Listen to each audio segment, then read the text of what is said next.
Hello friends, welcome to literature Pathshala. Premchand की कहानियाँ series में आज की हमारी कहानी है अलगोजा। अलगोजा का मतलब होता है अलग होना। तो आज की हम कहानी शुरू करते हैं। अलगोजा कहानी कहानी शुरू करने से पहले मेरी आप लोगों से रिक्वेस्ट है, अगर कहानी आपको पसंद आए तो लाइक करना, शेयर करना और चैनल को सब्सक्राइब करना। तो शुरू करते हैं कहानी अलगोजा। भोला महतो ने पहली स्त्री के मर जाने के बाद दूसरी सगाई की तो उसके लड़के रघु के लिए बुरे दिन आ गए। रघु की उम्र उस समय केवल 10 वर्ष की थी। चैन से गांव में गुल्ली डंडा खेलता फिरता था। माँ के आते ही चक्की में जुटना पड़ा। पन्ना रूपवती स्त्री थी और रूप और गर्व में चोली दामन का नाता है। वह अपने हाथों से कोई मोटा काम नहीं करती। गोबर रघु निकालता, बैलों को सानी रघु देता, रघु ही झूठे बर्तन मांजता। भोला की आंखें कुछ ऐसी फिरी कि उसे अब रघु में सब बुराइयां ही बुराइयां नजर आती। पन्ना की बातों को वह प्राचीन मर्यादानुसार आंखें बंद करके मान लेता था। रघु की शिकायतों की जरा भी परवाह नहीं करता। नतीजा यह हुआ कि रघु ने शिकायत करना छोड़ दिया। किसके सामने रोए? बाप ही नहीं, सारा गांव उसका दुश्मन था। बड़ा जिद्दी लड़का है। पन्ना को तो कुछ समझता ही नहीं। बेचारी उसका दुलार करती है, खिलाती पिलाती है। ये उसी का फल है। दूसरी औरत होती तो निभा न होता। वह तो कहो पन्ना इतनी सीधी सादी है कि निभा है। सबल की शिकायतें सब सुनते हैं, निर्बल की फरियाद भी कोई नहीं सुनता। रघु का हृदय माँ की ओर से दिन दिन फटता जाता था। यहाँ तक कि 8 साल गुजर गए और एक दिन भोला के नाम मृत्यु का संदेश आ पहुँचा। पन्ना के 4 बच्चे थे, 3 बेटे और 1 बेटी। इतना बड़ा खर्च और कमाने वाला कोई नहीं। रघु अब क्यों बात पूछने लगा? यह मानी हुई बात थी। अपनी स्त्री लाएगा और अलग रहेगा। स्त्री आकर और भी आग लगाएगी। पन्ना के चारों ओर अंधेरा ही अंधेरा दिखाई देता था। पर कुछ भी हो, वह रघु की आश्रय बनकर घर में न रहेगी। जिस घर में उसने राज किया उसमें अब लोंडी न बनेगी। जिस लोंडे को अपना गुलाम समझा उसका मुंह न ताकेगी। वह सुंदर थी, अवस्था भी कुछ ज़्यादा न थी, जवानी अपने पूरी बहार पर थी। क्या वह कोई दूसरा घर नहीं कर सकती? यह ही न होगा, लोग हंसेंगे बला से। उसकी बरादरी में क्या ऐसा होता नहीं? ब्राह्मण ठाकुर थोड़े ही थे कि नाक कट जाएगी। यह तो ऊंची जातों में होता है कि घर में चाहो जो कर कुछ करो, बाहर पर्दा ढका रही। वह तो संसार को दिखाकर दूसरा घर कर सकती है। फिर वह रघु की दबैल बनकर क्यों रहे? भोला को मरे 1 महीना गुजर चुका था। संध्या हो चुकी थी। पन्ना इसी चिंता में पड़ी हुई थी कि सहसा उसे ख्याल आया, लड़के घर में नहीं है। यह बैलों की लौटने की बेला है, कहीं कोई लड़का उनके नीचे न आ जाए। अब द्वार पर कौन है जो उनकी देखभाल करेगा? रघु को मेरे लड़के फूटी आंखों नहीं भाते, कभी हंसकर नहीं बोलता। घर से बाहर निकली तो देखा रघु सामने झोपड़ी में बैठा ऊँख की कंडेरियाँ बना रहा है। तीनों लड़के उसे घेरे खड़े हैं और छोटी लड़की गर्दन में हाथ डाले उसकी पीठ पर सवार होने की चेष्टा कर रही है। पन्ना को अपनी आंखों पर विश्वास न आया। आज तो यह नई बात है। शायद दुनिया को दिखाता है कि मैं अपने भाइयों को कितना चाहता हूँ और मन में छुरी रखी हुई है। घात मिले तो जान ही ले लें। काला सांप है, काला सांप। कठोर स्वर में बोली, तुम सब के सब वहाँ क्या करते हो? घर में आओ, सांझ की बेला है, गोरू आते होंगे। रघु ने विनीत नेत्रों से देखकर कहा, मैं तो हूँ ही काकी, डर किस बात का है? बड़ा लड़का केदार बोला, काकी रघु दादा ने हमारे लिए 2 गाड़ियाँ बना दी हैं। यह देख, एक पर हम और खुन्नू बैठेंगे, दूसरी और पर लक्ष्मण और झुनिया। दादा दोनों गाड़ियाँ खींचेंगे। यह कहकर वह कोने से 2 छोटी छोटी गाड़ियाँ निकाल लाया। 4 पहिए लगे थे। बैठने के लिए तख्ते और रोप के लिए दोनों तरफ बाजू थे।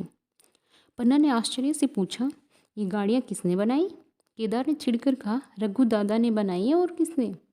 भगत के घर से बसूला और रुखानी मांग लाए और चटपट बना दी। खूब दौड़ती हैं काकी। बैठ खुन्नू, मैं खींचूं। खुन्नू गाड़ी में बैठ गया। केदार खींचने लगा। चरचर का शोर हुआ, मानो गाड़ी भी इस खेल में लड़कों के साथ शरीक है। लक्ष्मण ने दूसरी गाड़ी पर बैठकर कहा, दादा खींचो। रघु ने झुनिया को भी गाड़ी में बैठा दिया और गाड़ी खींचता हुआ दौड़ा। तीनों लड़के तालियां बजाने लगे। पन्ना चकित नेत्रों से यह दृश्य देख रही थी और सोच रही थी कि यह वही रघु है या और। थोड़ी देर के बाद दोनों गाड़ियां लौटी। लड़के घर में जाकर इस यान यात्रा के अनुभव बयान करने लगे। कितने खुश थे सब, मानो हवाई जहाज पर बैठ आए हों। खुन्नू ने कहा, काकी सच पेड़ दौड़ रहे थे? लक्ष्मण ने कहा, और बच्चिया कैसी भागी? सबकी सब दौड़ी। केदार, काकी रघु दादा दोनों गाड़ियाँ एक साथ खींच ले जाते हैं। झुनिया सबसे छोटी थी। उसकी व्यंजना शक्ति उछल कूद और नेत्रों तक परिमित थी। तालियां बजा बजा कर नाच रही थी। खुन्नू, अब हमारे घर गाय भी आ जाएगी काकी। रघु दादा ने गिरधारी से कहा है कि हमें एक गाय ला दो। गिरधारी बोला, कल लाऊंगा। केदार, 3 सेर दूध देती है, कहा कि खूब दूध पियेंगे। इतने में रघु भी अंदर आ गया। पन्ना ने अवहेलना की दृष्टि से देखकर पूछा, क्यों रघु, तुमने गिरधारी से कोई गाय मांगी? रघु ने क्षमा प्रार्थना के भाव से कहा, हाँ मांगी तो है, कल लाएगा। पन्ना, रुपये किसके घर से आएंगे यह भी सोचा है?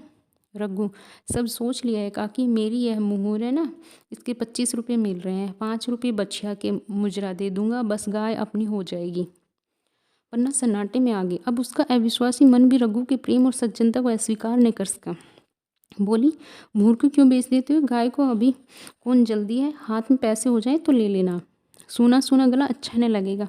इतने दिनों गाय नहीं रही तो क्या लड़के नहीं जिए? रघु दार्शनिक भाव से बोला, बच्चों के खाने पीने के यही दिन है, कहा कि इस उम्र में न खाया तो फिर क्या खाएंगे।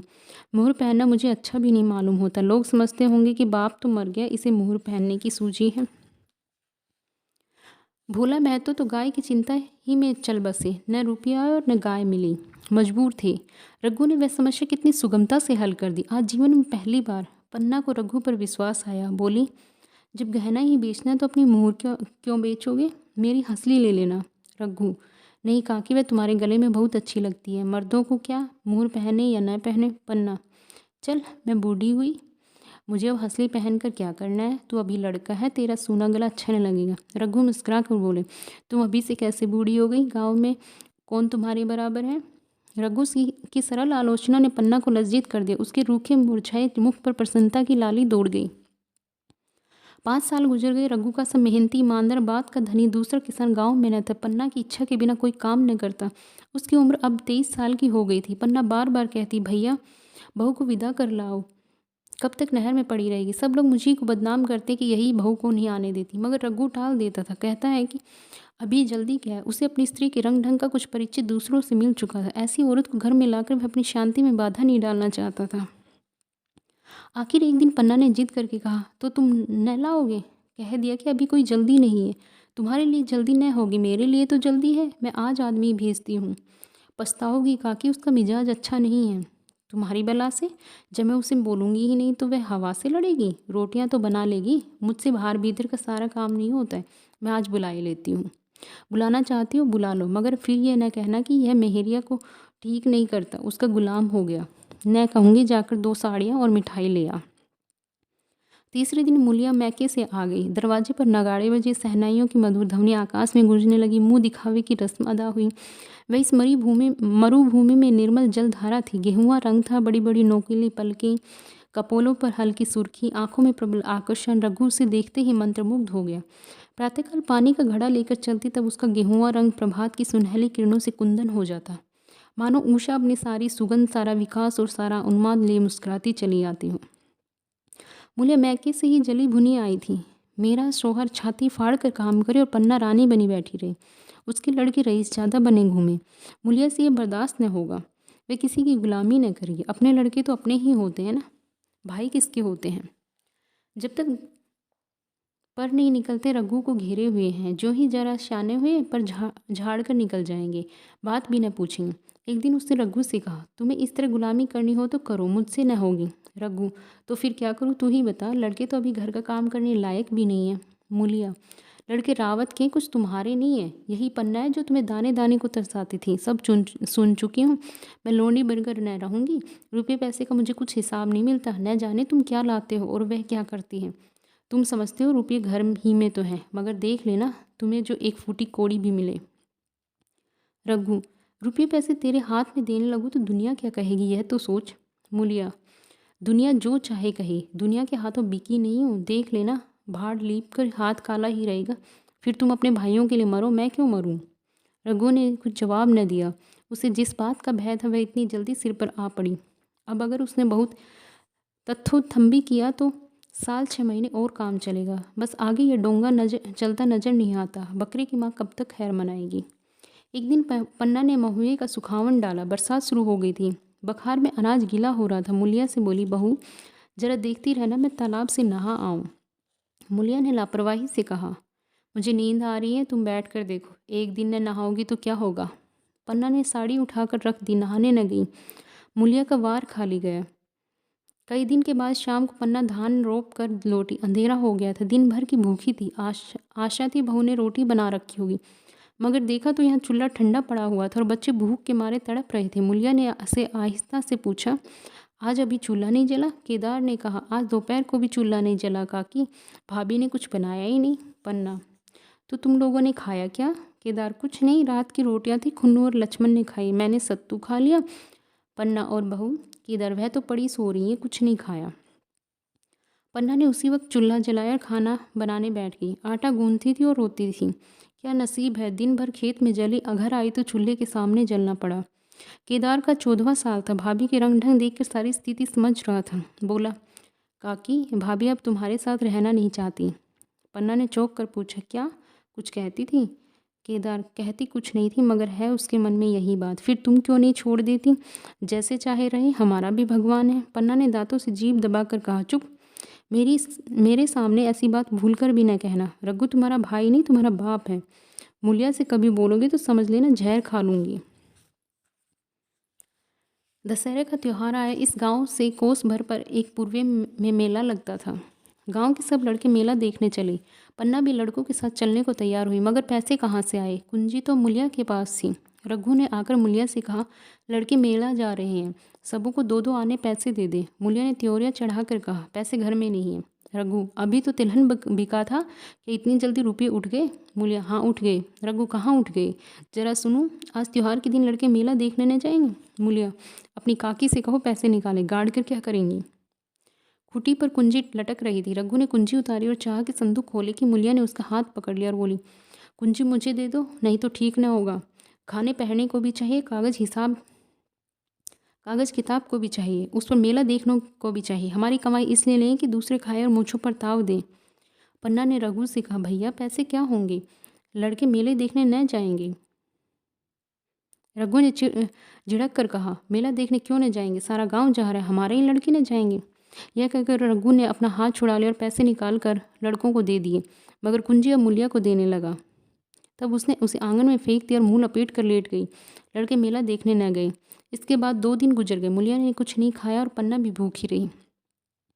रघु कभी इसे मनाता, कभी उसे, पर न यह उठती न वह। आखिर रघु ने हैरान होकर मूलिया से पूछा, कुछ मुंह से कहो, क्या चाहती है? मूलिया ने धरती को संबोधित करके कहा, मैं कुछ नहीं चाहती, मुझे मेरे घर पहुंचा दे। रघु, अच्छा उठ, बना खा, पहुंचा दूंगा। मूलिया ने रघु की ओर आंखें उठाई। रघु उसकी सूरत देखकर डर गया। वह माधुर्य, वह कोमलता, वह मोहकता, वह लावण्य गायब हो गया था। दांत निकल आए थे, आंखें फट गई थी और नथुने फड़क रहे थे। अंगारे किसी लाल आंखों से देखकर बोली, अच्छा तो काकी ने यह सलाह दी है, यह मंत्र पढ़ा है, तो यहाँ ऐसी कच्ची नहीं हूँ, तुम दोनों की छाती पर मूंग दलूंगी, हो किसी फेर में। रघु, अच्छा तो मूंग ही दल लेना, कुछ खा पी लेगी तभी तो मूंग दल सकेगी। मूलिया, अब तो तभी मुंह में पानी डालूंगी जब घर अलग हो जाएगा, बहुत झेल चुकी, अब नहीं झेला जाता। रघु सन्नाटे में आ गए। 1 मिनट तक तो उसके मुंह से आवाज़ ही न निकली। अलग होने की उसने स्वप्न में कल्पना भी न की थी। उसने गांव में 2-4 परिवारों को अलग होते देखा था। वह खूब जानता था, रोटी के साथ लोगों के हृदय भी अलग हो जाते हैं, अपने हमेशा के लिए गैर हो जाते हैं, फिर उनमें वही नाता रह जाता जो गांव के और आदमियों में। रघु ने मन में ठान लिया था कि इस विपत्ति को घर में आने न देगा, मगर होनहार के सामने उसकी एक न चली। आह, मेरे मुंह में कालिख लगेगी, दुनिया यही कहेगी कि बाप के मर जाने पर 10 साल भी एक में निभा न हो उसका। फिर किससे अलग हो जाऊं? जिनको गोद में खिलाया है, जिनको बच्चों की तरह पाला, जिनके लिए तरह तरह के कष्ट झेले, उन्हीं से अलग हो जाऊं? अपने प्यारों को घर से निकाल बाहर करूं? उसका गला फंस गया। कांपते स्वर में बोला, तू क्या कहती है कि मैं अपने भाइयों से अलग हो जाऊं? भला सोच, तू कहीं मुंह दिखाने के लायक नहीं रहूँगा। मूलिया, तो मेरा इन लोगों के साथ निभाना होगा। रघु, तो तू अलग हो जा, मुझे अपने साथ क्यों घसीटती है? मूलिया, तो मुझे क्या तुम्हारे घर में मिठाई मिलती है? मेरे लिए क्या संसार में जगह नहीं है? रघु, तेरी जैसी मर्जी, जहाँ चाहे रहे, मैं अपने घर वालों से अलग नहीं हो सकता। जिस दिन इस घर में 2 चूल्हे जलेंगे उस दिन मेरे कलेजे के 2 टुकड़े हो जाएंगे। मैं ये चोट नहीं सह सकता। मुझे जो तकलीफ हो मैं दूर कर सकता हूँ। माल असबाब की मालकिन तू ही है, अनाज पानी तेरे ही हाथ में है। अब रह गया क्या? अगर कुछ काम धंधा करना नहीं चाहती मत कर। भगवान ने मुझे समाई दी होती तो मैं तुझे तिनका तक उठाने न देता। तेरे यह सुकुमार हाथ पाँव मेहनत मजदूरी करने के लिए बनाए ही नहीं गए, मगर क्या करूँ, अपना कुछ बस ही नहीं है। फिर भी तेरा जो जी कोई काम करने को न चाहे मत कर, मगर मुझसे अलग होने को न कह, तेरे पैरों पड़ता हूँ। मुलिया ने सिर से आंचल खिसकाया और जरा स्मेह पाकर बोली, मैं काम करने से नहीं डरती, न बैठे बैठे खाना चाहती हूँ, मगर मुझसे किसी की धौंस नहीं सही जाती। तुम्हारी ही काकी घर का कामकाज करती है तो अपने लिए करती है, अपने बाल बच्चों के लिए करती है, मुझ पर एहसान नहीं करती। फिर मुझ पर धौंस क्यों जमाती है? उन्हें अपने बच्चे प्यारे होंगे, मुझे तो तुम्हारा आसरा है। मैं अपनी आंखों से यह नहीं देख सकती कि सारा घर तो चैन करे, जरा जरा से बच्चे तो दूध पिएं और जिसके बलबूते पर गृहस्थी थमी हुई है वह मट्ठे कुतर से, कोई उसका पूछने वाला ना हो। जरा अपना मुंह तो देखो, कैसी सूरत निकल आई है। औरों के तो 4 बरस में अपने पट्ठे तैयार हो जाएंगे, तुम तो 10 साल में खाट पर पड़ जाओगे। बैठ जाओ, खड़े क्यों हो? क्या मार कर भागोगे? मैं तुम्हें ज़बरदस्ती न बांध लूँगी, या मालकिन का हुक्म नहीं है? सच कहूँ तुम बड़ी कठकलेजी हो। मैं जानती ऐसे निर्मोही से पाला पड़ेगा तो इस घर में भूल से न आती। आती भी तो मन न लगाती, मगर अब तो मन तुमसे लग गया। घर भी जाऊँ तो मन यहाँ ही रहेगा, और तुम जो हो मेरी बात नहीं पूछते। मुलिया की ये रसीली बातें रघु पर कोई असर न डाल सकी। वह उसी रुखाई से बोला, मुलिया मुझसे यह न होगा। अलग होने का ध्यान करते ही मेरा मन न जाने कैसा हो जाता है। यह चोट मुझसे न सही जाएगी। मुलिया ने परिहास करके कहा, तो चूड़ियाँ पहनकर अंदर बैठो ने, लाओ मैं मूछें लगा लूँ। मैं तो समझती थी कि तुम में कुछ कस बल है, अब देखती हूँ तो निरे मिट्टी के लोंदे हो। पन्ना दालान में खड़ी दोनों की बातचीत सुन रही थी। अब उससे न रहा गया। सामने आकर रघु से बोली, जब वह अलग होने पर तुली हुई है, फिर तुम क्यों उसे ज़बरदस्ती मिलाए रखना चाहते? तुम उसे लेकर रहो, हमारे भगवान मालिक है। जब मैं तो मर गए थे और कहीं पत्ती की भी छां न थी, जब उस वक्त भगवान ने निभा किया, तो अब क्या डर? अब तो भगवान की दया से तीनों लड़के सयाने हो गए हैं, अब कोई चिंता नहीं। रघु ने आंसू भरी आंखों से पन्ना को देखकर कहा, काकी तू भी पागल हो गई है क्या? जानती नहीं, 2 रोटियां होते ही 2 मन हो जाते हैं। पन्ना, जब वह मानती ही नहीं तुम क्या करोगे? भगवान की यही मर्जी होगी तो कोई क्या करेगा? प्रारब्ध में जितने दिन एक साथ रहना लिखा था उतने दिन रहे, अब उसकी यही मर्जी है तो यही सही। तुमने मेरे बाल बच्चों के लिए जो कुछ किया वह मैं भूल नहीं सकती। तुमने इनके सिर पर हाथ न रखा होता तो आज इनकी न जाने क्या गति होती, न जाने किसके द्वार पर ठोकरें खाते होते, न जाने कहाँ कहाँ भीख मांगते फिरते। तुम्हारा जस मरते दम तक गाऊंगी। अगर मेरी खाल तुम्हारे जूते बनाने के काम आए तो खुशी से दे दूँ। चाहे तुमसे अलग हो जाऊं, पर जिस घड़ी तुम पुकारोगे कुत्ते की तरह दौड़ी आऊँगी। या भूल कर भी न सोचना कि तुमसे अलग होकर मैं तुम्हारा बुरा चेतूंगी। जिस दिन तुम्हारा अनभल मेरे मन में आएगा उसी दिन विष खाकर मर जाऊंगी। भगवान करे तुम दूधो नहाओ पूतो फलो।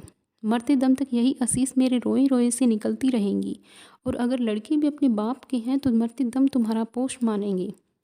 यह कहकर पन्ना रोती हुई वहाँ से चली गई। रघु वही मूर्ति की तरह खड़ा रहा। आसमान की ओर टकटकी लगी थी और आंखों से आंसू बह रहे थे। पन्ना की बातें सुनकर मुलिया समझ गई कि अब अपने पोबारा हैं। चटपट उठी, घर में झाड़ू लगाया, चूल्हा जलाया, कुएं से पानी पिलाने चली। उसकी टेक पूरी हो गई थी। गांव में स्त्रियों के 2 दल होते हैं, एक बहुओं का, दूसरा सासों का। बहुएं सलाह और सहानुभूति के लिए अपने दल में जाती हैं, सासें अपने दल में। दोनों की पंचायतें अलग होती हैं। मुलिया को कुएं पर 2-3 बहुएं मिल गई। एक ने पूछा, आज तो तुम्हारी बुढ़िया बहुत रोध हो रही थी। मुलिया ने विजय के गर्व से कहा, इतने दिनों से घर की मालकिन बनी हुई है, राजपाट छोड़ते किसे अच्छा लगता है? बहन, मैं उनका बुरा नहीं चाहती, लेकिन एक आदमी की कमाई में कहाँ तक बरकत होगी? मेरे भी तो यही खाने पीने पहनने ओढ़ने के दिन हैं। अभी उनके पीछे मरो, फिर बाल बच्चे हो जाए, उनके पीछे मरो, सारी ज़िंदगी रोते ही कट जाए। एक बहू बुढ़िया यही चाहती है एक बहू ने कहा, बुढ़िया यही चाहती कि यह सब जन्म भर लोंडी बनी रहे, मोटा झोटा खाए और पड़ी रहे। दूसरी बहू ने कहा, किस भरोसे पर कोई मरे? अपने लड़के तो बात नहीं पूछते, पराए लड़कों का क्या भरोसा? कल इनके हाथ पैर हो जाएंगे, फिर कौन पूछता है? अपनी अपनी मेहरियों का मुंह देखेंगे। पहले ही से फटकार देना अच्छा है, फिर तो कोई कलंक न होगा। मुलिया पानी लेकर गई, खाना बनाया। रघु से बोली, जाओ नहाओ, रोटी तैयार है। रघु ने मानो सुना ही नहीं, सिर पर हाथ रखकर द्वार की तरफ ताकता रहा। मुलिया, क्या कहती हूँ? कुछ सुनाई देता है? रोटी तैयार है, जाओ नहाओ। रघु, सुन तो रहा हूँ, क्या बहरा हूँ? रोटी तैयार है तो जाकर खा ले, मुझे भूख नहीं है। मुलिया ने फिर कुछ नहीं कहा, जाकर चूल्हा बुझा दिया, रोटियां उठाकर छीके पर रख दी और मुंह ढाक कर लेट रही। जरा देर में पन्ना आकर बोली, खाना तो तैयार है, नहा धोकर खा लो, वह भी तो भूखी होगी। रघु ने झुंझला कर कहा, काकी तू घर में रहने देगी कि मुंह में कालिख लगाकर कहीं निकल जाऊं? खाना तो खाना ही, आज न खाऊंगा कल खाऊंगा, लेकिन अभी मुझसे न खाया जाएगा। केदार क्या अभी मदरसे से आया नहीं? पन्ना, अभी तो नहीं आया, आता ही होगा। पन्ना समझ गई कि जब तक वह खाना बनाकर लड़कों को न खिलाएगी और खुद न खाएगी, रघु न खाएगा। इतना नहीं, उसे रघु से लड़ाई करनी पड़ेगी, उसे जलीकटी सुनानी पड़ेगी, उसे यह दिखाना पड़ेगा कि मैं ही उससे अलग होना चाहती हूँ, नहीं तो वह इसी चिंता में घुल घुल कर प्राण दे देगा। यह सोचकर उसने अलग चूल्हा जलाया और खाना बनाने लगी। इतने में केदार और खुन्नू मदरसे से आ गए। पन्ना ने कहा, आओ बेटा खा लो, रोटी तैयार। केदार ने पूछा, भैया को बुला लूँ न? पन्ना, तुम आकर खा लो, उनकी रोटी बहू ने अलग बनाई है। खुन्नू, जाकर भैया से पूछ ना आऊँ? पन्ना पन्ना, जब उनका जी चाहेगा खाएंगे, तू बैठ कर खा। तुझे इन बातों से क्या मतलब? जिसका जी चाहेगा खाएगा, जिसका न चाहेगा न खाएगा। जब वह और उसकी बीवी अलग रहने पर तुले तो कौन मनाए? केदार, तो क्यों अम्मा जी, क्या हम अलग घर में रहेंगे? पन्ना, उनका जी चाहे एक घर में रहे, जी चाहे आंगन में दीवार डाल लें। खुन्नू ने दरवाजे पर आकर झाँका। सामने फूस की झोपड़ी थी, वही खाट पर पड़ा रघु नारियल पी रहा था। खुन्नू, भैया तो अभी नारियल लिए बैठे हैं। पन्ना, जब जी चाहे खाएगा। केदार, भैया ने भाभी को डांटा नहीं? मूलिया अपनी कोठरी में पड़ी सुन रही थी, बाहर आकर बोली, भैया ने तो नहीं डांटा, अब तुम आकर डांटो। केदार के चेहरे का रंग उड़ गया, फिर जबान न खोली। तीनों लड़कों ने खाना खाया और बाहर निकले। लू चलने लगी थी। आम के बाग में गांव के लड़के लड़कियां हवा से गिरी हुई आम चुन रहे थे। केदार ने कहा, आज हम भी आम चुनने चले, फिर खूब आम गिर रहे हैं। खुन्नू, दादाजी बैठे हैं। लक्ष्मण, मैं न जाऊंगा, दादा घुड़केंगे। केदार, वह तो अब अलग हो गए। लक्ष्मण, तो अब हमको कोई मारेगा तब भी दादा न बोलेंगे? केदार, वाह, तब क्यों न बोलेंगे? रघु ने तीनों लड़कों को दरवाजे पर खड़े देखा पर कुछ बोला नहीं। पहले तो वह घर के बाहर निकलते ही उन्हें डांट बैठता था, पर आज वह मूर्ति के समान निश्चल बैठा रहा। अब लड़कों को कुछ साहस हुआ, कुछ दूर और आगे बढ़े। रघु अब भी न बोला। कैसे बोले? वह सोच रहा था, काकी ने लड़कों को खिला पिला दिया, मुझसे पूछा तक नहीं। क्या उसकी आंखों पर भी पर्दा पड़ गया? अगर मैंने लड़कों को पुकारा और वह न आए तो मैं उनको मार पीट तो न सकूँगा। लू में सबके सब मारे फिरेंगे, कहीं बीमार न पड़ जाएं। उसका दिल महसूस कर रह जाता था, लेकिन मुँह से कुछ कह न सकता था। लड़कों ने देखा कि यह बिल्कुल नहीं बोलते तो निर्भय होकर चल पड़े। सहसा मूलिया ने आकर कहा, अब तो उठोगे कि अभी भी नहीं? जिनके नाम पर फाका कर रहे हो, उन्होंने मज़े से लड़कों को खिलाया और आप खाया, अब आराम से सो रही हैं। मोर पिया मोरी बात न पूछे, मोर सुहागिन नाव। एक बार भी तो मुंह से न फटा कि भैया खा लो। रघु को इस समय मर्मांतक पीड़ा हो रही थी। मूलिया के इन कठोर शब्दों ने घाव पर नमक छिड़क दिया। दुखित नेत्रों से देखकर बोला, तेरी जो मर्जी थी वही तो हुआ, अब जा ढोल बजा। मूलिया, नहीं, तुम्हारे लिए थाली परोसे बैठी है। रघु, मुझे चिढ़ा मत, तेरे पीछे मैं भी बदनाम हो रहा। जब तू किसी की होकर नहीं रहना चाहती तो दूसरे को क्या गर्ज है जो मेरी खुशामद करे? जाकर काकी से पूछ, लड़के आम चुनने गए, उन्हें पकड़ लो। मूलिया अंगूठा दिखाकर बोली, यह जाता है, तुम्हें 100 बार गरज हो, जाकर पूछो। इतने में पन्ना भी भीतर से निकल आई। रघु ने पूछा, लड़के बगीचे में चले गए काकी, लू चल रही है। पन्ना, अब उनका कौन पूछता रहे? बगीचे में जाए, पेड़ पर चढ़े, पानी में डूबे, मैं अकेली क्या क्या करूं? रघु, जाकर पकड़ लाऊं? पन्ना, जब तुम्हें अपने मन से नहीं जाना है तो फिर मैं जाने को क्यों कहूँ? तुम्हें रोकना होता तो रोकने देते, तुम्हारे सामने ही तो गए होंगे। पन्ना की बात पूरी भी न हुई थी कि रघु ने नारियल कोने में रख दिया और बाग की तरफ चला। रघु लड़कों को लेकर बाग से लौटा तो देखा मूलिया अभी तक झोपड़े में खड़ी है। बोला, तू जाकर खा क्यों नहीं लेती? मुझे तो इस बेला भूख नहीं है। मूलिया ऐंठ कर बोली, हाँ भूख क्यों लगेगी, भाइयों ने खाया, वह तुम्हारे पेट में पहुंच ही गया होगा। रघु ने दांत पीस कर कहा, मुझे जला मत मूलिया, नहीं अच्छा नहीं होगा, खाना कहीं भाग नहीं जाता, एक बेला न खाऊंगा तो मर न जाऊंगा। क्या तू समझती है घर में आज कोई छोटी बात हो गई है? तूने घर में चूल्हा नहीं जलाया, मेरे कलेजे में आग लगाई है। मुझे घमंड था कि और चाहे कुछ हो जाए पर मेरे घर में फूट का रोग न आने पावेगा, पर तूने मेरा घमंड चूर कर दिया। प्रारब्ध की बात है। मूलिया तिनक कर बोली, सारा मोह जो तुम्ही को है कि और भी किसी को है? मैं तो किसी को तुम्हारी तरह बिसुरते नहीं देखती। रघु ने ठंडी सांस खींच कर कहा, मूलिया घाव पर नौन न छिड़क, तेरे ही कारण मेरी पीठ में धूल लग रही है। मुझे इस गृहस्थी का मोह न होगा तो किसे होगा? मैंने ही तो इसे मर मर जोड़ा। जिनको गोद में खिलाए वही अब मेरे पट्टीदार होंगे। जिन बच्चों को मैं डांटता था उन्हें आज कड़ी आंखों से भी नहीं देख सकता। मैं उनके भले के लिए भी कोई बात करूँ तो दुनिया यही कहेगी अपने भाइयों को लूटे लेता है। जा मुझे छोड़ दे, अभी मुझसे कुछ न खाया जाएगा। मूलिया, मैं कसम रखा दूंगी, नहीं चुपके से चले जा रहा। रघु, देख अब भी कुछ नहीं बिगड़ा, अपने हट छोड़ दे। मूलिया, हमारा ही लहू पिए जो खाने न उठे। रघु ने कानों पर हाथ रखकर कहा, यह तूने क्या किया मूलिया? मैं तो उठ ही रहा था, चल खा लूँ। नहाने धोने कौन जाए, लेकिन इतना कह देता हूँ कि चाहे 4 की जगह 6 रोटियाँ खा जाऊँ, चाहे तुम मुझे घी के मटके में ही डुबा दे, पर यह दाग मेरे दिल से न मिटेगा। मूलिया, दाग साग सब मिट जाएगा, पहले सबको ऐसा ही लगता है। देखते नहीं हो उधर कैसी चैन की बंसी बज रही है। वह तो मना ही रही थी कि किसी तरह यह सब अलग हो जाए। अब वह पहले किसी चांदी तो नहीं है कि जो कुछ घर में आवे सब गायब। अब क्यों हमारे साथ रहने लगी? रघु ने आहत स्वर में कहा, इसी बात का तो मुझे गम है, काकी से ऐसी आशा न थी। रघु खाने बैठा तो कोर विष के घूंट सा लगता था, जान पड़ता था रोटियां भूसी की हैं। दाल पानी सी लगती थी, पानी भी कंठ के नीचे न उतरता था, दूध की तरफ देखा तक नहीं। 2-4 ग्रास खाकर उठ आया, जैसे किसी प्रियजन के श्राद्ध का भोजन हो। रात का भोजन भी उसने इसी तरह किया। भोजन किया कि कसम पूरी की। रात भर उसका चित्त उद्विग्न रहा। एक अज्ञात शंका उसके मन पर छाई हुई थी, जैसे भोला महतो द्वार पर बैठा रो रहा हो। वह कई बार चौंक कर उठा। ऐसा जान पड़ा भोला उसकी ओर तिरस्कार की आंखों से देख रहा है। वे दोनों जोन भोजन करता था, पर जैसे शत्रु के घर। भोला की शोकमग्न मूर्ति आंखों से न उतरती थी। रात को उसे नींद न आती। वह गांव में निकलता तो इस तरह मुंह चुराए, जिस सिर झुकाए मानो गौ हत्या की हो।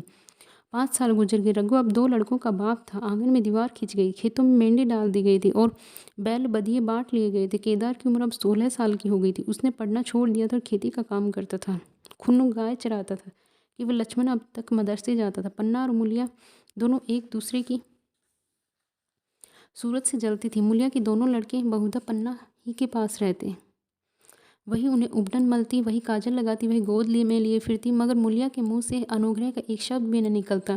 न पन्ना ही इसकी इच्छुक थी। वह जो कुछ करती निर्ब्याज भाव से करती थी। वह खुद ऊपर का कामकाज कर लेती। इसके विरुद्ध रघु अपने घर का अकेला था। वह भी दुर्बल, अशक्त और जवानी में बूढ़ा। अभी आयु 30 वर्ष से अधिक न थी, लेकिन बाल खिचड़ी हो गए थे, कमर भी झुक चली थी, खांसी ने जीर्ण कर रखा था। देखकर दया आती थी। और खेती पसीने की वस्तु है। खेतों की जैसी सेवा होनी चाहिए वह उससे न हो पाती। फिर अच्छी फसल कहाँ से आती? कुछ ऋण भी हो गया था। वह चिंता और बीमारी डालती थी। चाहिए तो यह था कि अब उसे आराम मिलता। इतने दिनों के निरंतर परिश्रम के बाद सिर का बोझ कुछ हल्का होता, किंतु मूलिया का स्वार्थपरता और अदूरदर्शिता ने लहराती हुई खेती उजाड़ दिया। अगर सब एक साथ रहते तो अब तक पेंशन पा जाता। मजे से द्वार पर बैठा और नारियल पीता, भाई काम करता, वह सलाह देता, महतो बना फिरता, कहीं किसी के झगड़े चुकाता, कहीं साधु संतों की सेवा करता, पर वह अक्सर हाथ से निकल जाता। अब तो चिंता का भार दिन दिन बढ़ता जाता था। आखिर उसे धीमा ज्वर रहने लगा। हृदय शूल चिंता, कड़े परिश्रम, अभाव का यही पुरस्कार है। पहले कुछ परवाह नहीं की, समझा आप ही आप अच्छा हो जाएगा, मगर कमजोरी बढ़ने लगी तो दवा की फिक्र हुई। जिसने जो बता दिया खा लिया। डॉक्टरों और वैद्यों के पास जाने की सामर्थ्य कहाँ, और सामर्थ्य भी होती तो रुपये खर्च कर देने के सिवा और नतीजा ही क्या था। जीर्ण ज्वर की औषधि आराम है और पुष्टिकारक भोजन। न वह बसंत मालती का सेवन कर सकता था और न आराम से बैठकर बलवर्धक भोजन कर सकता था। कमजोरी बढ़ती ही गई। पन्ना को अवसर मिलता तो वह आकर उससे तसल्ली देती, लेकिन उसके लड़के अब रघु से बात भी नहीं करते थे। दवा दारू तो क्या करते, उसका और मजाक उड़ाते। भैया समझते थे कि हम लोगों से अलग होकर सोने की ईंट रख लेंगे। भाभी भी समझती थी सोने से लग जाऊंगी। अब देखे कौन पूछता है। सिसक सिसक कर न मरे तो कह देना। बहुत हाय हाय भी अच्छी नहीं होती। आदमी उतना काम करे जितना होश की, यह नहीं कि रुपये के लिए जान ही दे दे। पन्ना कहती, रघु बेचारे का कौन दोष है? केदार कहता, चल मैं खूब समझता हूँ, भैया की जगह मैं होता तो डंडे से बात करता। मजाल थी कि औरत यूँ जिद करती। यह सब भैया की चाल थी, सब सदी बदी बात थी। आखिर एक दिन रघु का टिमटिमाता हुआ जीवन दीपक बुझ गया। मौत ने सारी चिंताओं का अंत कर दिया। अंत समय उसने केदार को बुलाया था, पर केदार को ऊख में पानी देना था। डरा कहीं दवा के लिए न भेज दे, बहाना बता दिया। मूलिया का जीवन अंधकार में हो गया। जिस भूमि पर उसने मंसूबों की दीवार खड़ी की थी, अब नीचे से खिसक गई थी। जिस खूंटी के बल पर वह उछल रही थी, वह उखड़ गया था। गांव वालों ने कहना शुरू किया, ईश्वर ने कैसा काल दंड दिया। बेचारी मारे लाज के अपने दोनों बच्चों के लिए रोया करती। गांव में किसी को मुंह दिखाने का साहस नहीं होता। प्रत्येक प्राणी उससे यह कहता हुआ मालूम होता था, मारे घमंड की धरती पर पाँव ने रखती थी। आखिर सजा मिल ही गई कि नहीं? अब इस घर में कैसे निभा होगा? वह किसके सहारे रही, किसके बल पर खेती करेगी? बेचारा रघु बीमार था, दुर्बल था, पर जब तक जीता रहा अपना काम करता रहा। मारे कमजोरी की कभी कभी सिर पकड़कर बैठ जाता और जरा दम लेकर फिर हाथ चलाने लगता था। सारी खेती तहस नहस हो रही थी। उसे कौन संभालेगा?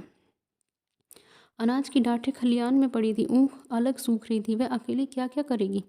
फिर सिंचाई अकेले आदमी का तो काम नहीं, 3-3 मजदूरों को कहाँ से लावे? गांव में मजदूर थे ही कितने? आदमियों के लिए खींचातानी हो रही थी, क्या करे क्या न करे।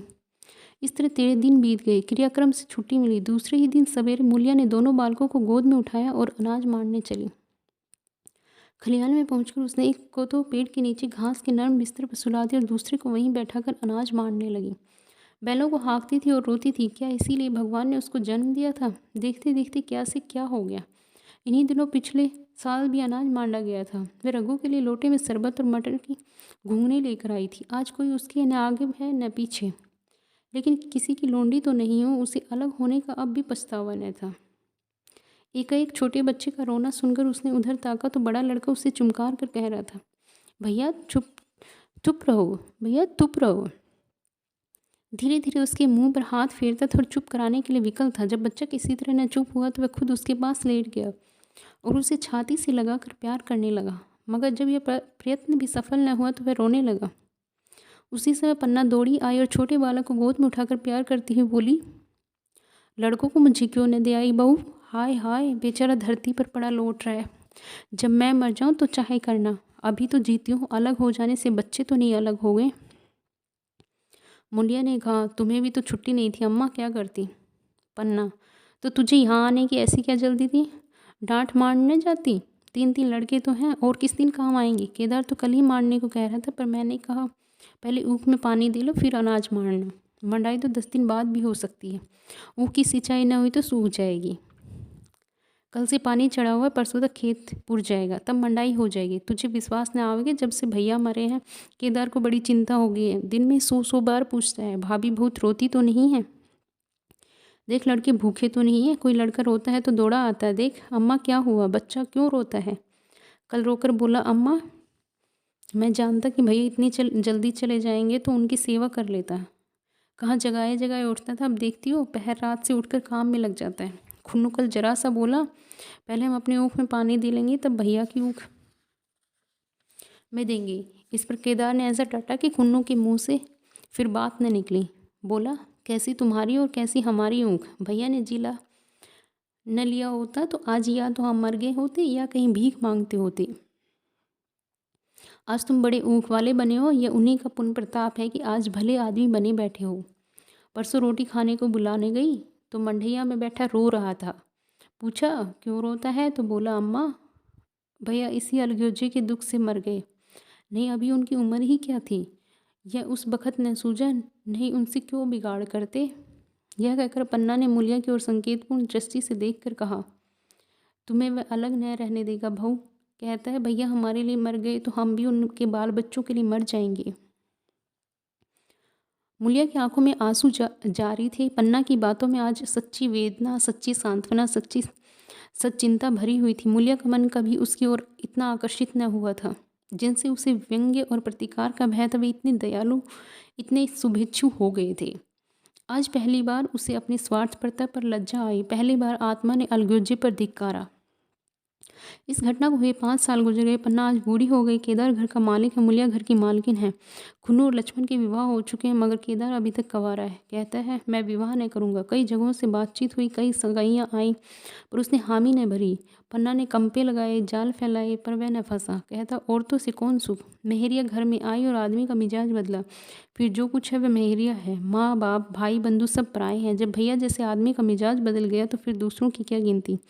2 लड़के भगवान के दिए हैं, और क्या चाहिए। बिना ब्याह किए 2 बेटे मिल गए, इससे बढ़कर और क्या होगा। जिसे अपना समझो वह अपना है, जिसे गैर समझो वह गैर है। एक दिन पन्ना ने कहा, तेरा वंश कैसे चलेगा? केदार, मेरा वंश तो चल रहा है, दोनों लड़कों को अपना ही समझता हूँ। पन्ना, समझने ही पर है, पर है तो तुम मुलिया को अपनी महरिया समझता होगा। केदार ने झेपते हुए कहा, तुम तो गाली देती हो अम्मा। पन्ना, गाली कैसी, तेरी भाभी ही तो है। केदार, मेरे जैसे लठ गंवार को क्या पूछने लगी। पन्ना, तू करने को कहे तो मैं उससे पूछूं। केदार, नहीं मेरी अम्मा कहीं रोने गाने न लगी। पन्ना, तेरा मन हो तो मैं बातों बातों में उसके मन की था लूँ। केदार, मैं नहीं जानता, जो चाहे कर। पन्ना केदार के मन की बात समझ गई। लड़के का दिल मुलिया पर आया हुआ है, पर संकोच और भय के मारे कुछ नहीं कहता। उसी दिन उसने मुलिया से कहा, क्या करूं बहू, मन की लालसा मन ही में रही जाती है। केदार का घर भी बस जाता तो मैं निश्चिंत हो जाती। मुलिया, यह तो करने ही नहीं कहते। पन्ना, कहता है ऐसी औरत मिले जो घर में मेल से रहे तो कर लूँ। मुलिया, ऐसी औरत कहाँ मिलेगी, कहीं ढूंढो। पन्ना, मैंने तो ढूंढ लिया है। मुलिया, सच, किस गांव की है?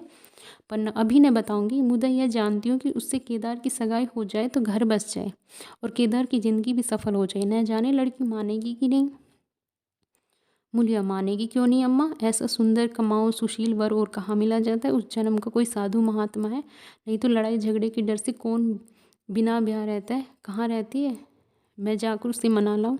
पन्ना, तू चाहे तो मना ले, तेरे ही ऊपर है। मूलिया, मैं आज ही चली जाऊंगी अम्मा, उसके पैरों पकड़कर मना लूंगी। पन्ना, बता दूं, वह तू ही है।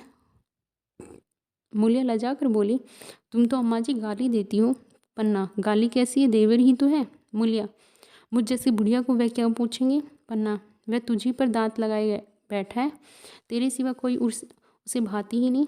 डर के मारे कहता नहीं, पर उसके मन की बात मैं ही जानती हूँ। वैधव्य के शोक से मुरझाया हुआ मूलिया का पीत बदन कमल की भांति अरुण हो उठा।